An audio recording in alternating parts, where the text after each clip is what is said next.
Well, Lockyer Valley Regional Council has begun introducing a new planning scheme at the moment. Lockyer Valley residents were alerted to the changes to the existing planning scheme with proposed new zoning of some properties across the region in accordance with their flood history via a letter sent out last month. The letter proposed changing some properties previously zoned rural residential to limited development based on whether they'd been inundated in the last major floods of 2011 and 2013, and a number of other factors relating to flood risk. But earlier this morning you heard from Carolyn. Carolyn lives with her husband in their property in Helidon, very close to the border of Postman's Ridge. The methodology that they used to put the new flood overlays in place was if 75% or more of the property was affected by floods, it would be zoned limited development. Now, the bottom of our property does flood, and that's where the majority of the property is. Our home sits about 7 metres higher in level than what the bottom does, and this home and the area around it has never flooded. So that methodology doesn't work. Go up the road probably 5 properties. Now these are all 14 and 10 acre blocks along here. Homes up the road that were less than 75% affected by floods, and this was in the 2011-2013 floods, I believe. They've retained their rural residential zoning in a lot of areas, but these houses went underwater up to their windowsills. It is very, very flawed, their methodology. Carolyn, who lives with her husband on their property in the Lockyer Valley in Helidon, close to the border of Postman's Ridge. Planning Portfolio Councillor for Lockyer Valley Regional Councillor is Rick Vela, and he joins me now. Councillor Rick Vela, good morning. Welcome. Thank you very much for your time. Good morning, David. Glad to be here. Firstly, why was this rezoning necessary? Give me the background to it. So under the new draft planning scheme, we're trying to identify properties which have high flood risk and try to ensure that we keep people safe going forward within those high flood zones. So basically, we looked at properties across our region where 75% or more of the property has a high hazard area, and we put them into what's called a limited development zone. As Carolyn has highlighted in her particular property, while 75% of it may seem a great deal of property on something like a 10-acre block, there is still potentially ample space for people to be able to develop a house, sheds, and do it in a very safe manner. So was that 75% formula, for want of a better word, is that a standard sort of measurement or a standard tool or formula used by councils in relation to the flood risk of a property, or is that just one that Lockyer Valley Regional Council decided to use initially for this particular project, if you like? Yeah, exactly. It's a starting point for us. It is we need to highlight it's a draft planning scheme. So essentially, council puts together a new scheme for our whole entire region. We put it out for public submission, and then we genuinely take on board that feedback and try to make corrections as required. So it definitely was a starting point, or did council send them out as the starting point of a process of making these proposed rezonings official? I mean, I guess what I'm asking is what was council's expectations of sending these letters out, particularly for the properties that saw that their property was marked for rezoning completely to limited development, which is a significant change. Yeah, well, I guess you've got to look, the planning scheme covers well over 15,000 properties across our region. So the likelihood of us getting it perfect first time, every time is pretty minimal. So we expected to engage and to get really good quality feedback. That's why we sent these specific letters to anyone where there was proposed back zonings and things like that, or changes to their zones. We really wanted to engage with them, to talk to them about what our mapping showed and whether they believed that there was flaws in our methodology or whether they supported it. Councillor Vella, can I ask though, why would Council propose such profound and fundamental changes to something as significant as the land zoning using a formula or a rule that is so subjective and something that varies so much in terms of its significance from property to property because of the way the contours of the land differ from one property to the next? I guess our planning people put together a methodology of what they thought may work. And like I said, for potentially 95% of our properties across the region, these sort of broader methodologies will work. They will be representative of what the community wants and needs going forward. But there's always going to be a percentage where there's anomalies that are, within the intricacies of it. That's why we create a draft.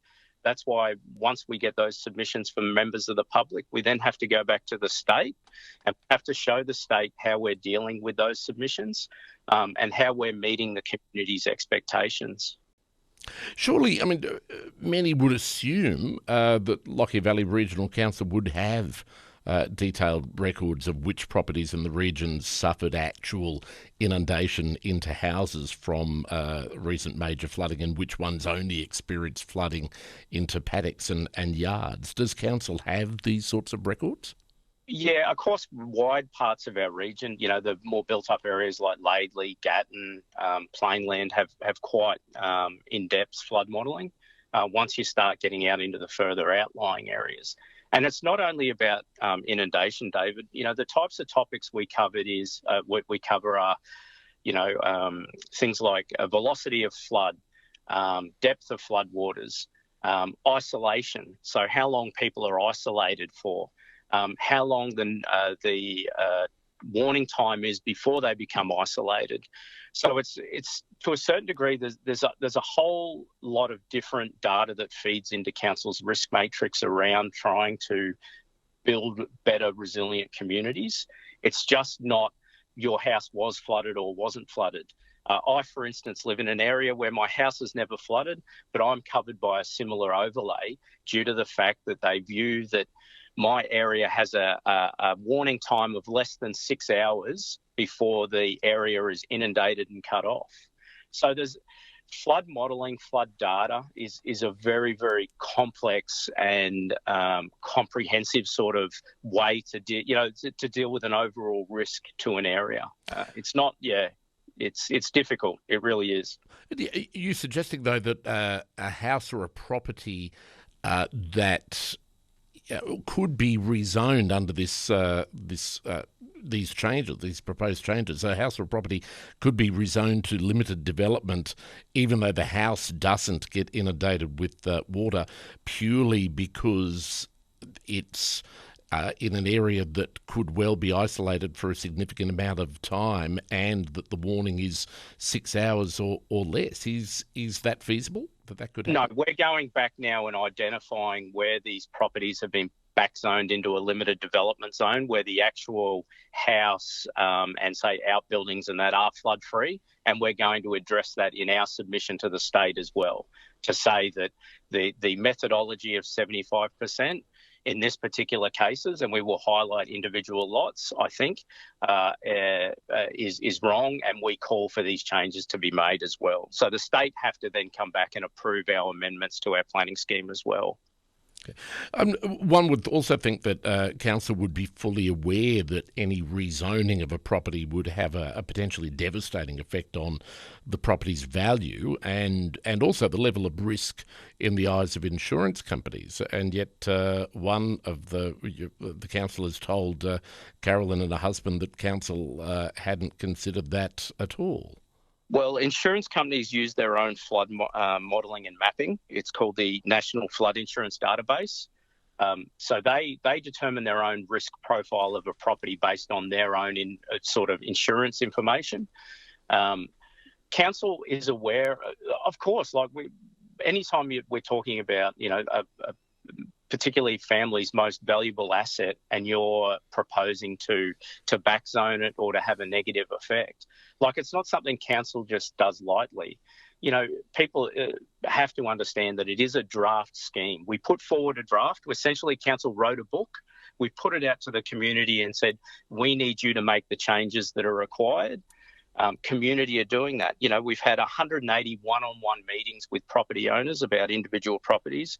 We've had about 800 interactions through drop-in sessions and through focus groups with individuals.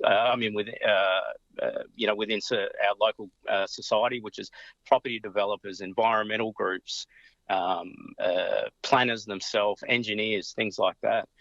So we are really trying to engage extremely well with the community to get the feedback to make sure that we've got this plan in place that will actually work for the community for the next 10 to 15 years.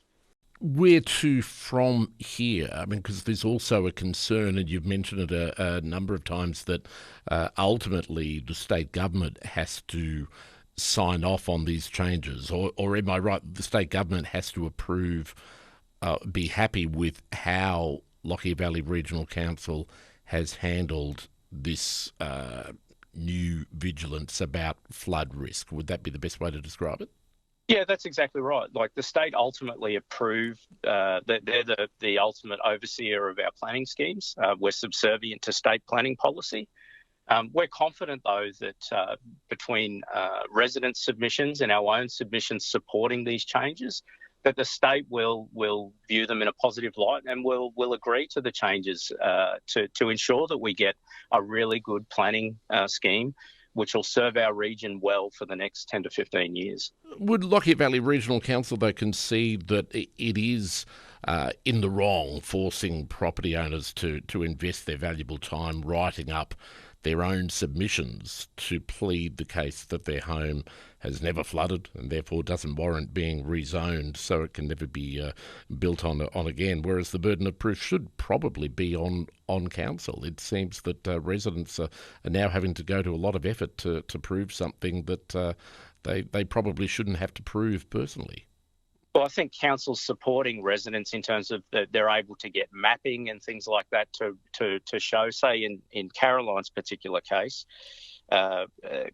she is able to get a map from council which will show the extreme hazard overlay area on her property, and show that her dwelling and sheds and things like that are outside of that high hazard area, and use that as justification.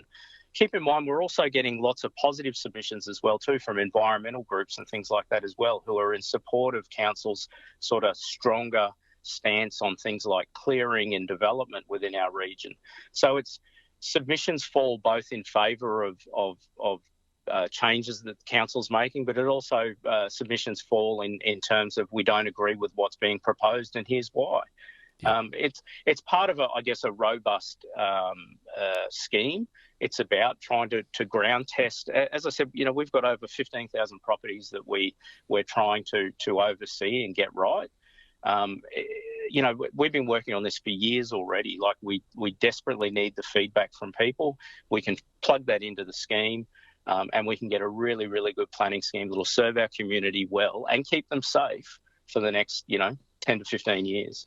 And I should reiterate too, Carolyn and her husband were certainly not scathing of council. They said they've had nothing but positive interactions and quite encouraging interactions with council staff who have been very transparent and perfectly happy to help. But at the same time, she did say that until they can get it in writing that their property won't be rezoned in terms of where the structures are, which obviously, as we've said, has profound implications on what they can do in the future and even the resale value, they're going to be stressed. I mean, does council concede that perhaps it's done its ratepayers, its property owners, somewhat of a misservice by putting them through that stress while they wait to see if their properties are going to be deemed virtually worthless with the stroke of a pen? Could this have been done better, or could the wording of the letter